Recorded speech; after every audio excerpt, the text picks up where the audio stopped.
So something pretty interesting happened on Friday. Um, I woke up that morning and knew I was going to have kind of a long day ahead because I had to go to a company meeting. It was about an hour drive from where I live, hour drive down, hour drive back. And it was just going to be one of those things where supervisors from the different sites were all going to have to come together and go through supervisor training and discussion and just basically a great big circle jerk, basically, right? I was like, oh boy. And the fun of that was I was going to have to work third shift that night too, because I've been on, like I've mentioned previously, it was a very, very awkward schedule. It's why I haven't really done much work on a lot of the Thursday or Friday night shows with Israel or Franco. I made one exception about a week ago with Israel and kind of paid for it because I didn't get all the sleep I should have, and I was struggling on that third shift. But that being said, I go to the meeting, I get out, I get back to my house, and pull out my phone and I check Twitter, and this happened. As you can see right now, I was followed on Twitter by Tulsi Gabbard. And the first thing when I saw the notification, I'm like, okay, some fake Tulsi account followed me on Twitter, posing as Tulsi because I'd shared some stuff again mentioning Tulsi Gabbard, right? Didn't tag her Twitter handle in my post either. Just kind of spelled her name out. So I'm sitting there and I'm looking at that and I'm like, whoa. Okay. So I click on it thinking, yeah, probably just a fake one.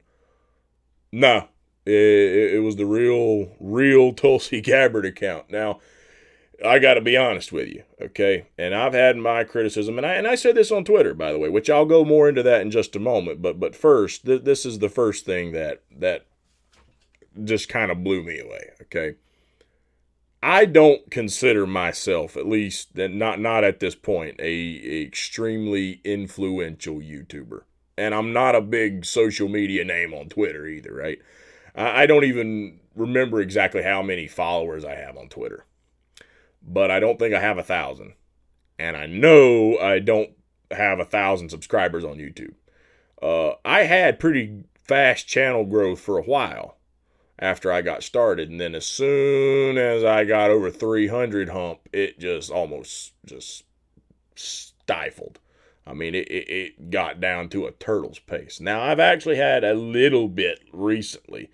I broke the 400, which I could not do for months. I was stuck for nearly 6 months between 390 and 400. And I was making content, but it wasn't getting anywhere.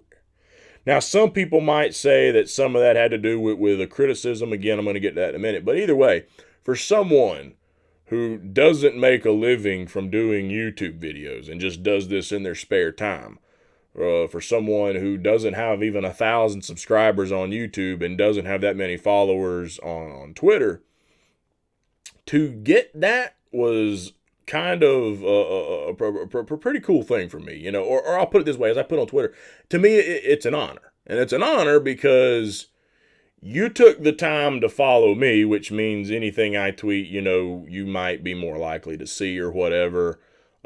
You took the time to do that, and if you examine her Twitter account, she's got 985, I think it is, 985,000 followers. She only follows like 2,500. Now, 2,500, I mean, to some that might be a large amount of people. It's obviously more than I follow or more people than follow me. I don't have that many subscribers, so to some it's a large number. But when you consider like how many people are out there in the country, she's not following a huge amount. Okay, there's a lot more she could be following. When you also consider as far as accounts from people, in the media, some of the other YouTube channels that she does follow, for example. For me to be one of those, I take that as an honor, hands down.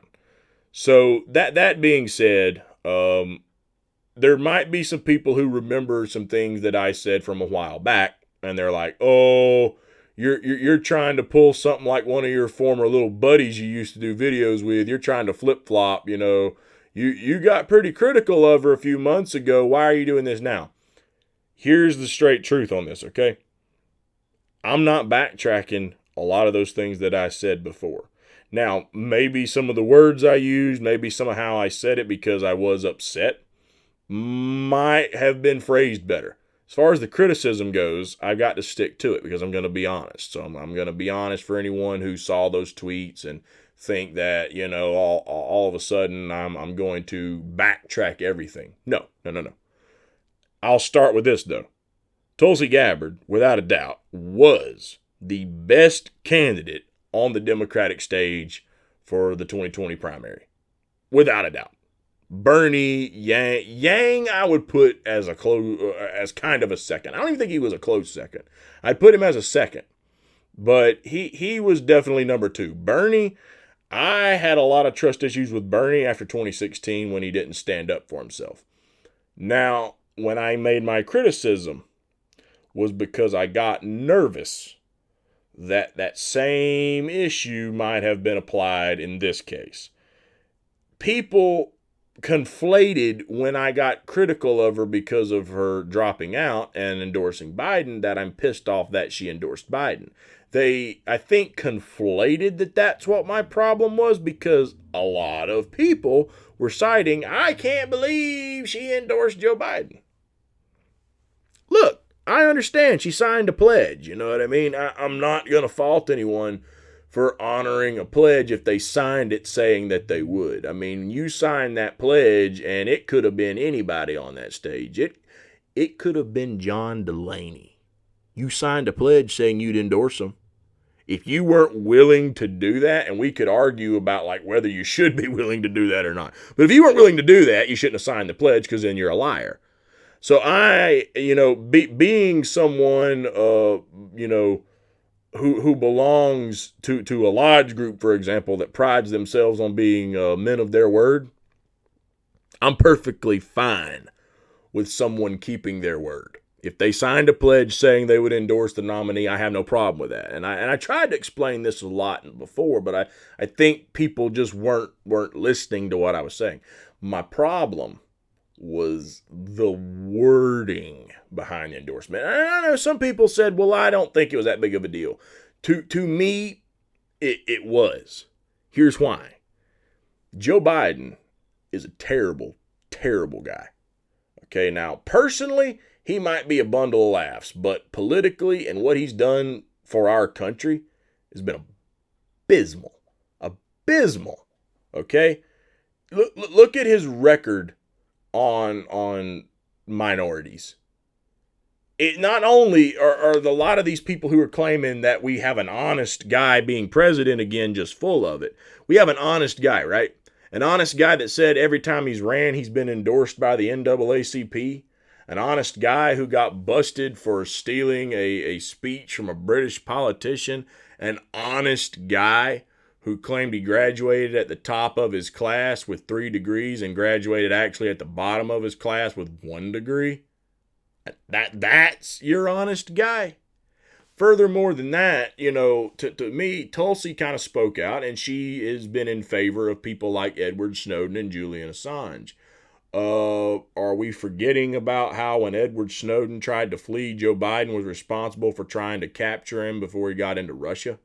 That Joe Biden played a hand in that? Are we forgetting that? And I'm not saying that to Tulsi. I'm just saying, like, when I made the criticism for people who were saying that the praise of him in some ways wasn't a big deal, to me it is, because he's that bad of a person and doesn't deserve it. And regardless of your reasoning, giving it to him does not much for him, but hurts you. And so to me, it's either going to be bad for you politically or you're showing your hand.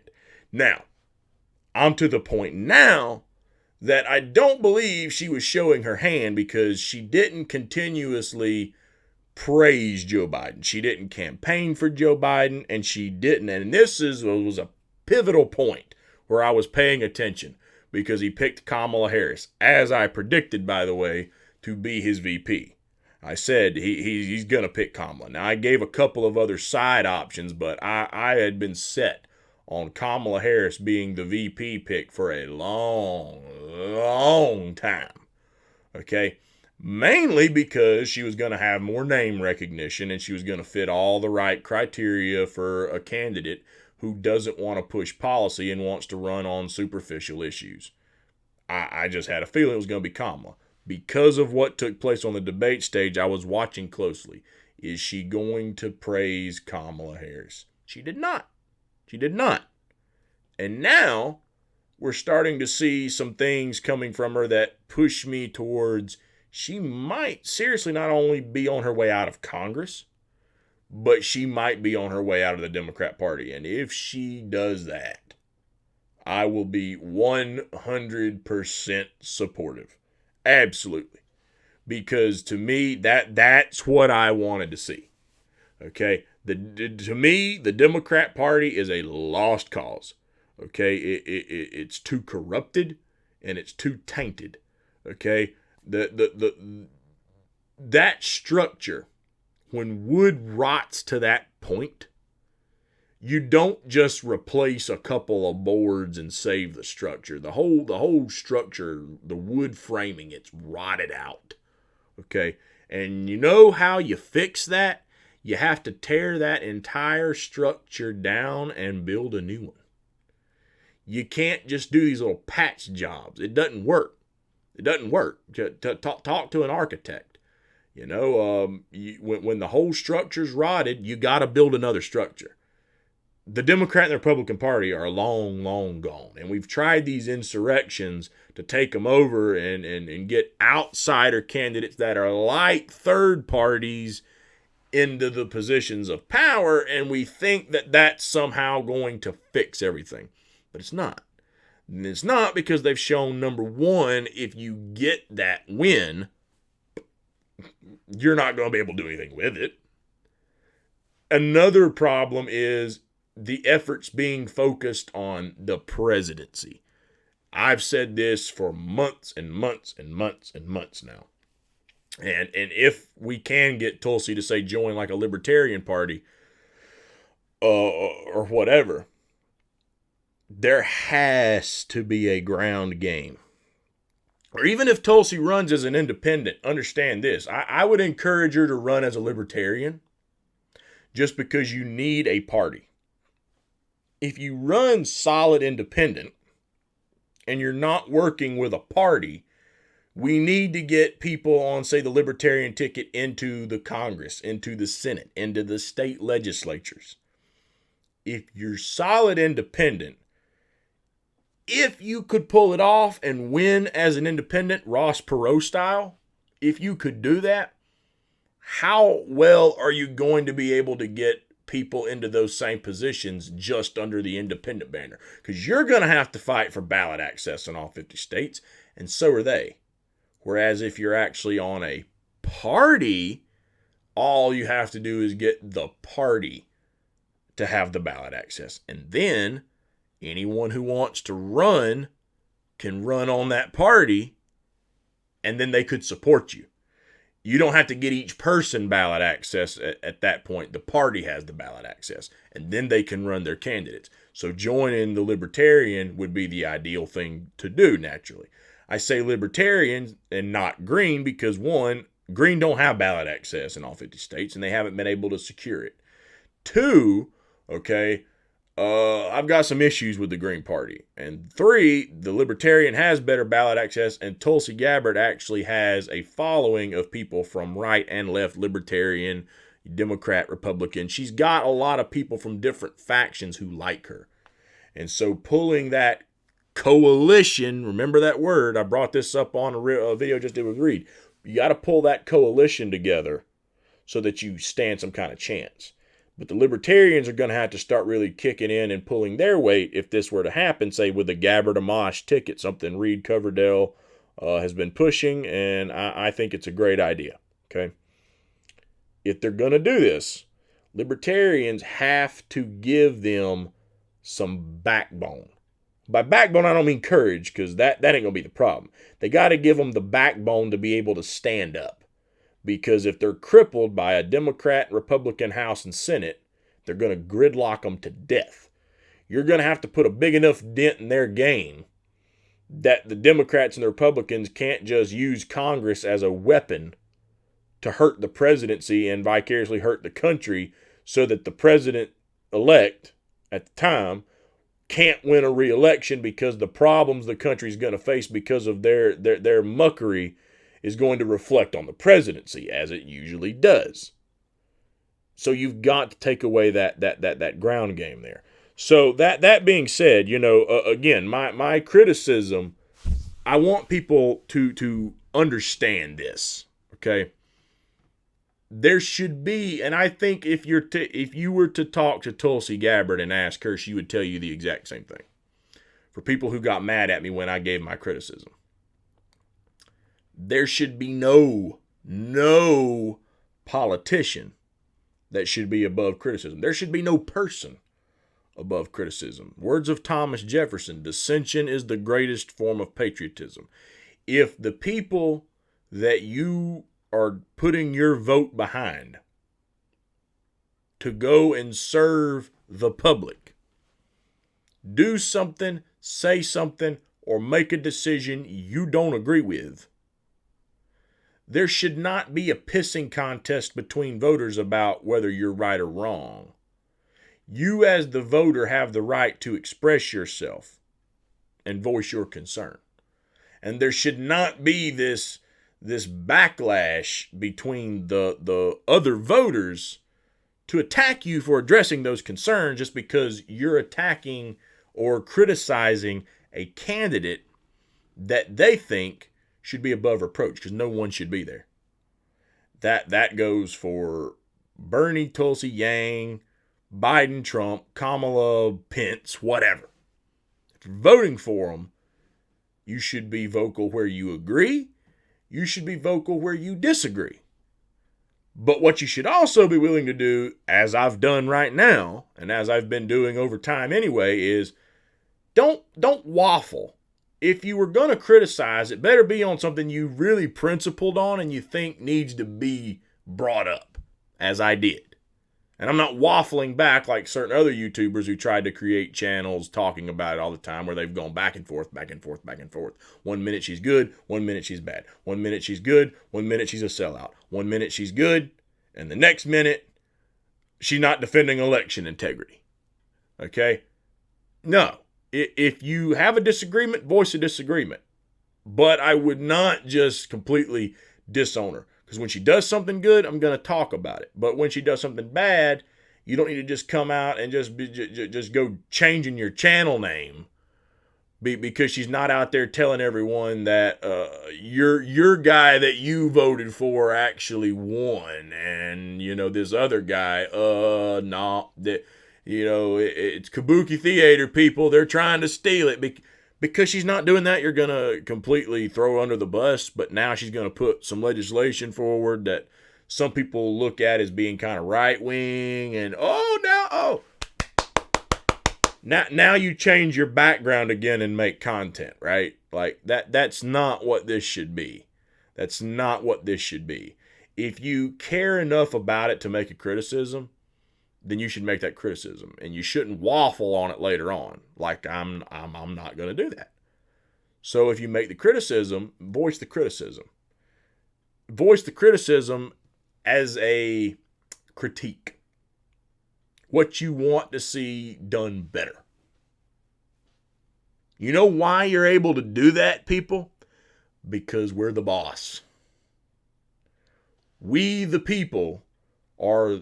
Ironically, some could argue this because of money and power and influence into politics, and there might be an argument there.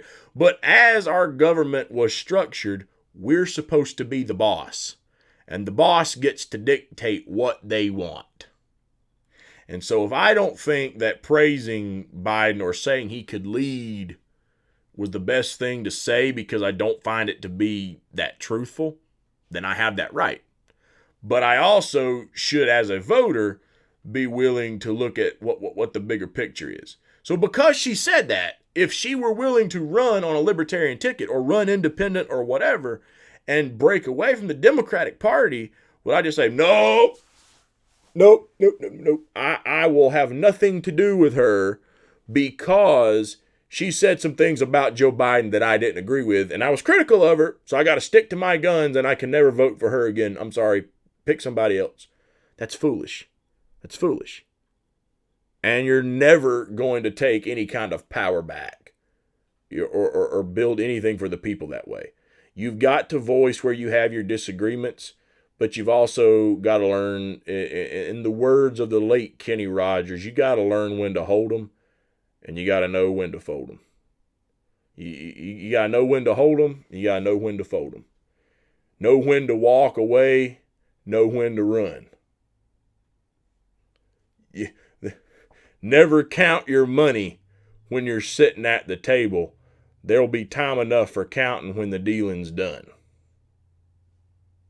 Prioritize. This isn't the time, if we're looking at something like this, to be taking place, to keep focusing on the petty issues. You put that behind you. You accept it as a disagreement and you move on. And you look at what the better picture is at the end of the day. And the better picture is she's got qualities to bring people from different sides together. Even regardless of how some people like myself felt about those words, she can still bring people together. She can. That's going to be your best chance with a fractured Democratic and a Republican Party to get someone out there to be a serious third-party candidate. And then if they pull their weight and get people to run for those lower offices, you really got an opportunity here. And to me, the Libertarian Party would be absolutely foolish to not capitalize on this. I know there's a lot of people within the Libertarian faction that aren't so big on the idea of some kind of single-payer healthcare system or a Medicare for all. Here's what they need to realize. You got an option to be a serious, viable threat next time around. If she were to come to you and say, look, we agree on the anti-war, we agree on the decriminalization of drugs, we agree on the fact things like if you want to do prostitution, it shouldn't be illegal, civil liberties, but we have a falling out on healthcare. I will join and help this if you're willing to bend the knee and we can run a platform on some kind of healthcare reform, some kind of single payer thing. If you're willing to do that, I would run. That's going to be a moment where, to me, libertarians need to kind of accept it might not be completely within their philosophy, but it ain't going to bankrupt the country if it's done the right way either. If it's done the right way, the libertarian argument can argue it ain't going to be the best cost-effective thing, or there could be government waste. But look, hey, bend that knee for now. Let's get it in place. You're going to win votes with it, okay?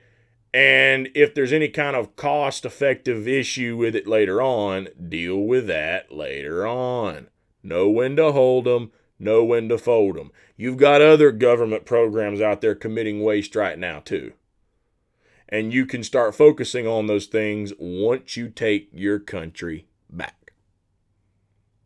As I said to a man on Twitter earlier this morning, you cannot use this checker mentality in the chess game because you're going to lose every single time. This game isn't played one jump at a time. Okay, or one move at a time, basically. There's pieces on the board that can make multiple moves in different directions. You need to be thinking from that aspect. And so if she wants to do this, and I'm encouraging her to do this, I think that's going to be a great thing. But again, back to what I started this initial video with. That was an explanation to show I'm not waffling. And if something ever comes up between now and an election that I don't agree with, I've got to be honest enough. Otherwise, what makes me any different than a mainstream media hack who's going to ignore the facts or ignore how they feel about something, and they're trying to get a message out there. It's not the duty of the people who are trying to provide the counter narratives to the mainstream media to just kiss a outsider's backside the way they do for a corporatist.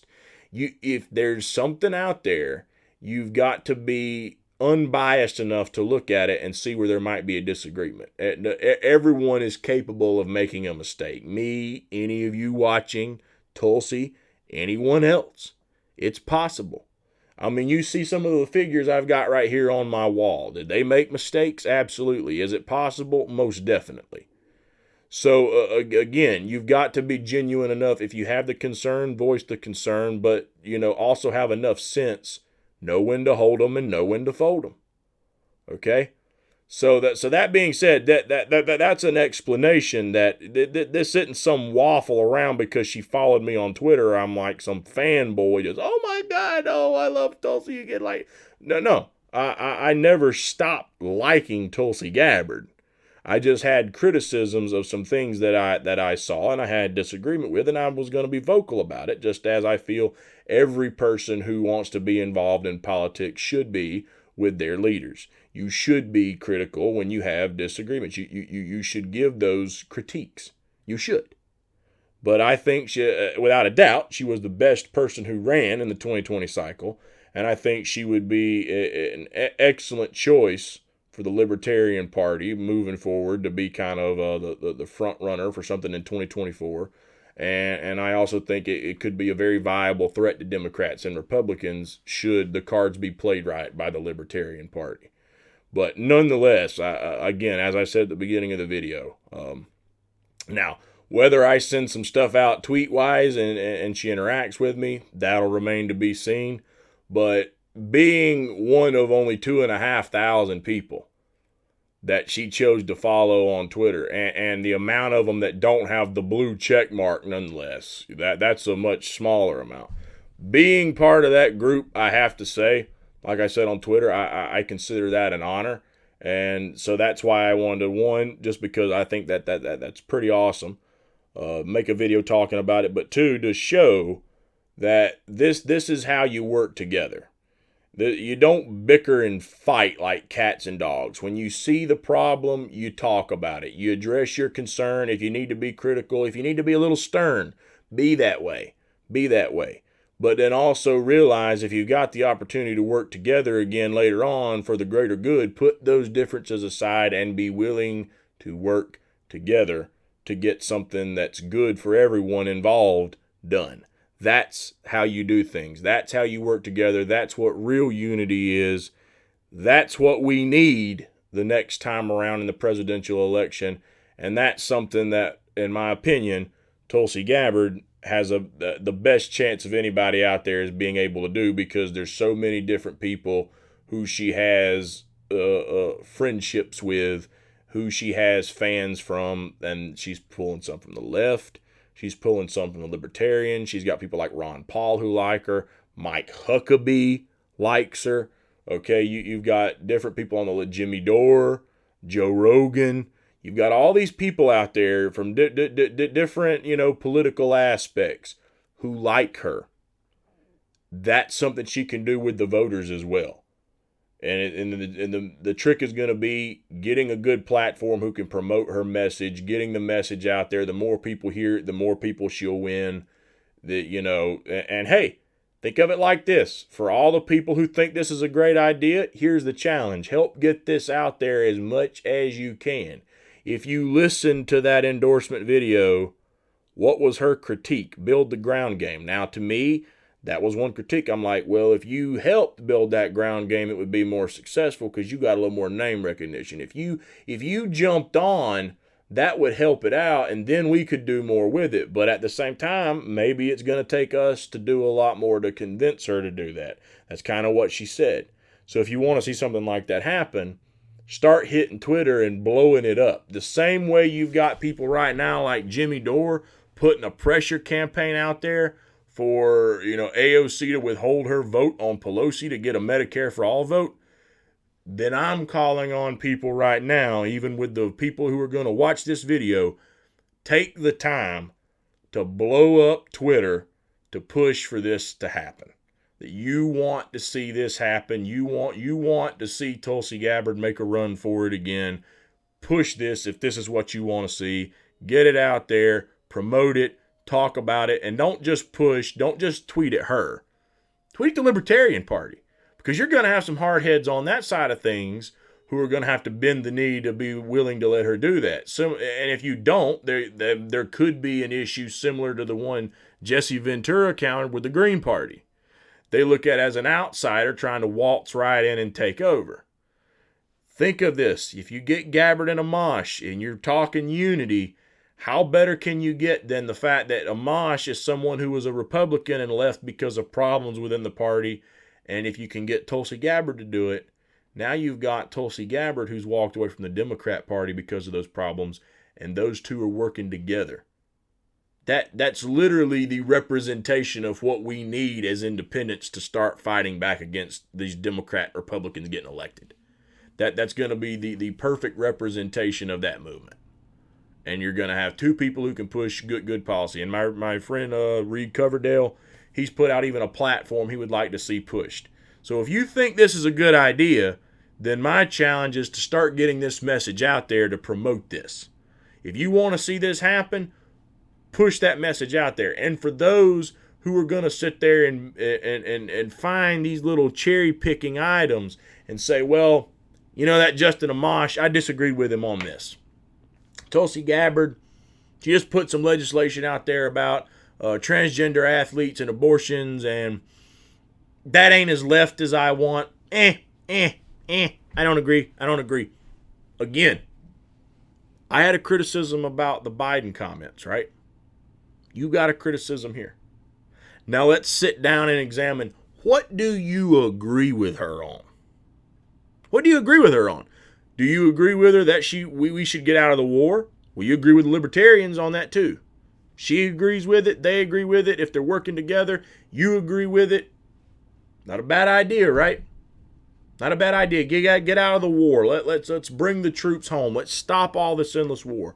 Okay, you agree with her on that. Healthcare. Well, she ran on single payer plus. To me, it would be better than the current system that's just profits to the max from the insurance companies. Okay, it would be a better system than that. If you agree with her, make the push. Now, a lot of libertarians have different philosophies on that. Understand there's going to be issues still yet where you can find common ground. And as I said, get away from this checker game mentality in the middle of chess. Because you've got to focus on the issues where we agree as outsiders so that we will work together to take our country back. All the things we disagree on, we need to discuss, argue, haggle about, whatever, once we've taken our country back and we, the people, are once again truly the boss. Once we've done that, let's debate all these other issues. If we can crash the Democrat and the Republican Party and take our country back, if we can do that, and then there's some of the people who hopped on board with the libertarians and voted for them long enough to get that done, that want to break away and strengthen the Green Party or build the People's Party finally or whatever, if you want to do that at that point and you want to be that alternative to the libertarians that are more left or whatever, if you want to do that, once we've got our country back, by all means, I would encourage that to happen. We need more honest debate that's not controlled by Wall Street and the Department of Defense. We need something like that to happen. That's the thing of a republic and a democracy, the exchange of ideas, but it needs to be done honestly. But until we get to the point where that can happen, you've got to put aside the differences, realize where you can work together to get these things done for the greater good. And if you can do that, then you're posing a serious threat to the status quo in Washington, and you're presenting the ability for us to potentially take our country back. If you can't come to terms with that, you're going to keep getting Democrats and Republicans every 2 and 4 years, and you're going to keep getting more of the same old, same old. You're also going to force people like her if it doesn't work, to not want to try later on, because more and more and more people look at it as it will just be a failed cause. And that's not the way that you're going to take our country back and put we the people back in charge so that we're the boss.